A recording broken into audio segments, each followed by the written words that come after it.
Okie dokie smokies.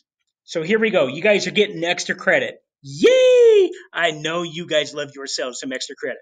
So, count your blessings. Be so happy you're getting extra credit. Yahoo! And it's pretty significant extra credit. Like 150 points. Oh, what? That's crazy. So here's the extra credit. You guys are going to create what's known as a one pager. Maybe you've done this. I know English does this sometimes. Social studies, other different social studies classes have done this. This is a one pager on anything you want to do over the first semester. Anything we've done from August to now, you can do a one pager on. Okay, so you're going to take your notes and your assignments from the past semester, and you're going to pick out three or four different things that you really thought were interesting or you liked or whatever. Three or four different topics from the first semester. And then you're going to create some sort of visual representation of those topics.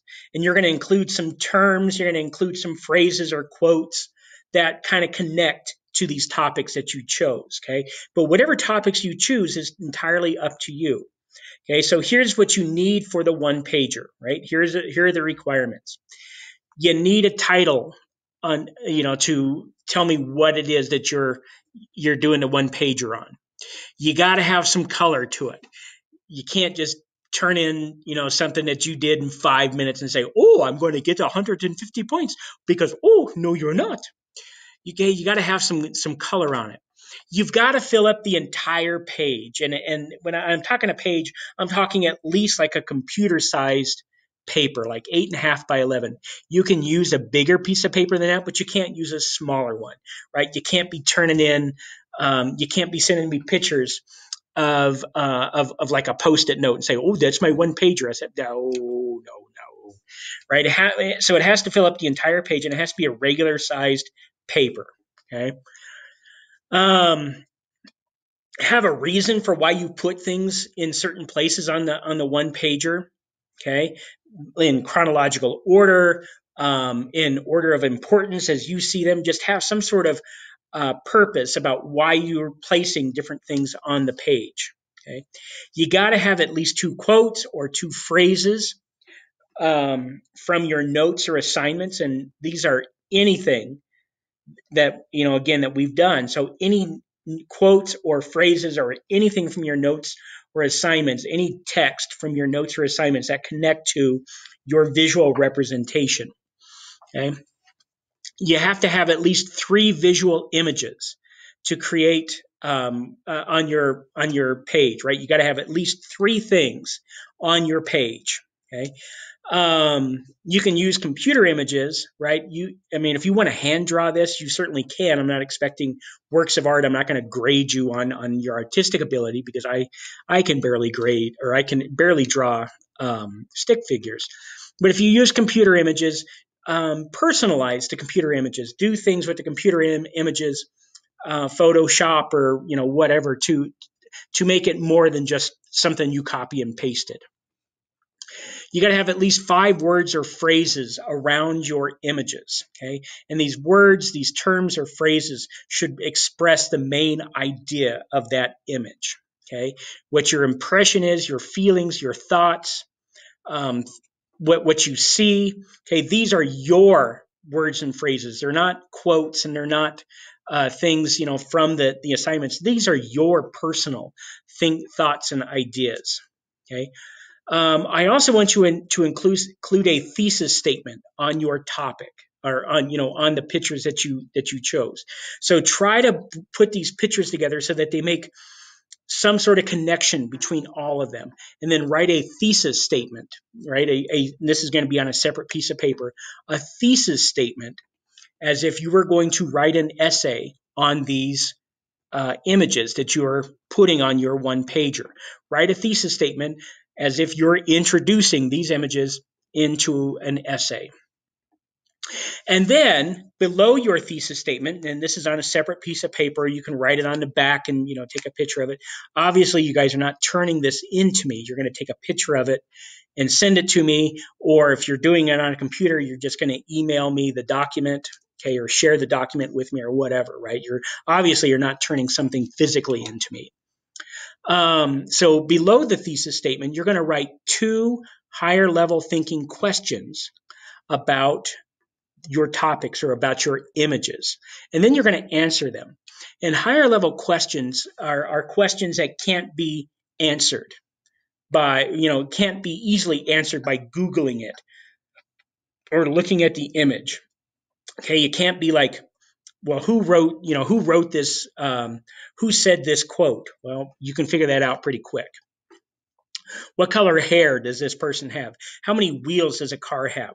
What's the mascot of Pomona High School, right? Those are very basic, lower level questions. Those are questions that the answer can be found very quickly just by looking at it or Googling it or whatever. Higher level thinking questions are questions that there's really not an answer that can be easily found. Okay, so a higher level thinking question would be, higher level thinking question would be something along the terms of, were speakeasies a good or bad thing? Okay, were speakeasies good for society? That's a higher level thinking question because there's no readily available answer. You can't look that up. Okay, that's kind of your opinion, but then you have to defend that opinion with evidence and facts. That's a higher level thinking question. A higher level thinking question would be, how did Roosevelt's paralysis? Roosevelt was in a wheelchair. How did the fact that Roosevelt couldn't walk have a positive impact on his ability to lead? That's a higher level thinking question. Okay. You can't be a lower level question would be, why was Roosevelt in a wheelchair? That's something you can easily find. Okay. So you got to have at least 3 or 4 different images, right? Central images. And then you got to have your thoughts or feelings or ideas or beliefs or whatever around those images. And then you also have to have quotes that go with each image. And then you have to write a thesis statement, as if you're going to write about these in an essay, as well as 2 higher level thinking questions that you answer about those, about your topics. And again, a higher level thinking question is not a yes or no question. It requires a little more than that. So I'm going to show you guys some examples of one-pagers so you kind of get an idea of what they look like. Some of these are better than others. This one here on the left, this is about Sojourner Truth, Rosa Parks. So it's this person did powerful or important women in the civil rights movement. So Sojourner Truth, who was she was a former slave. She was an abolitionist, fought against slavery. Ruby Bridges was a young, I think she was in 3rd grade, and she was the first black girl to go to a white elementary school, and she had lots of discrimination that she encountered. Then Rosa Parks obviously refused to give up her seat on a bus and was arrested for that. So these are the 3 topics that they chose: Sojourner Truth, Ruby Bridges, Rosa Parks. They have images that go with them. They have some quotes that go with them. They have some of their ideas, some of their thoughts around them. And then they kind of branched out from there into other topics. This is a really, really good one-pager. This is another really good one-pager. You notice the pages are completely filled up. Okay, I think this is about a book. This is from a literature class.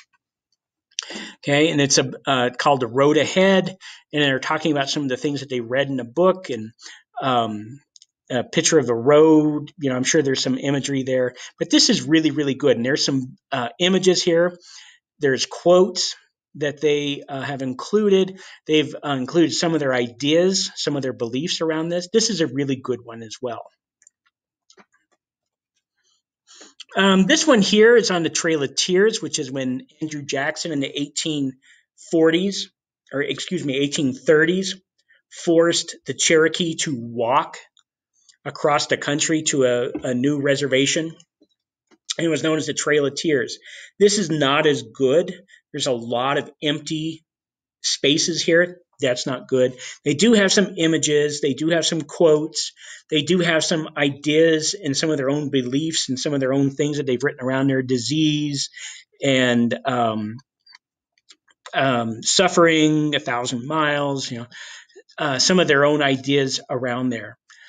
The Cherokee Rose, which is there's some myth behind the Cherokee Rose.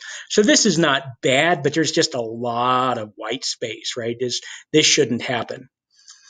This one here is another really, really good one. This is about Twitter.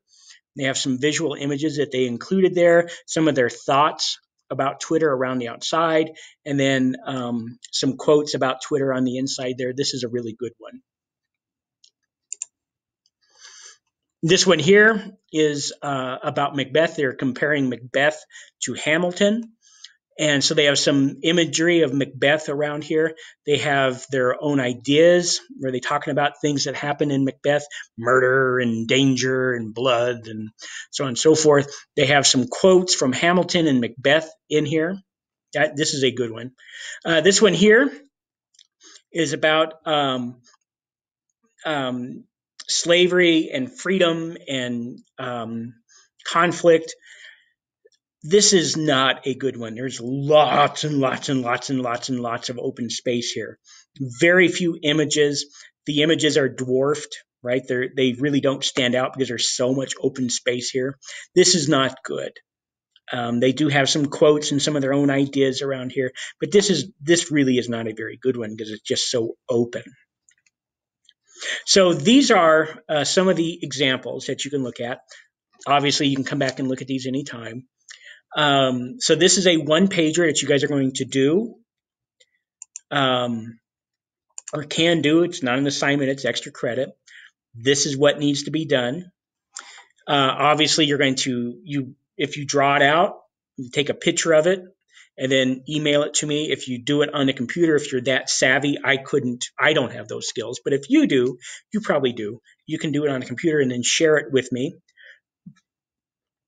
This will be due on December 11th, which is next Friday. So you guys have like a week and a half to do this. Make sure you do it and you do it well. And, you get the extra credit points because, a lot of you guys need extra credit points. If you have any questions, you have any concerns or anything, obviously, make sure you let me know and ask me, and I'll help you as much as I can. So there you go. There's your extra credit. First semester one-pager. Good luck, Panthers.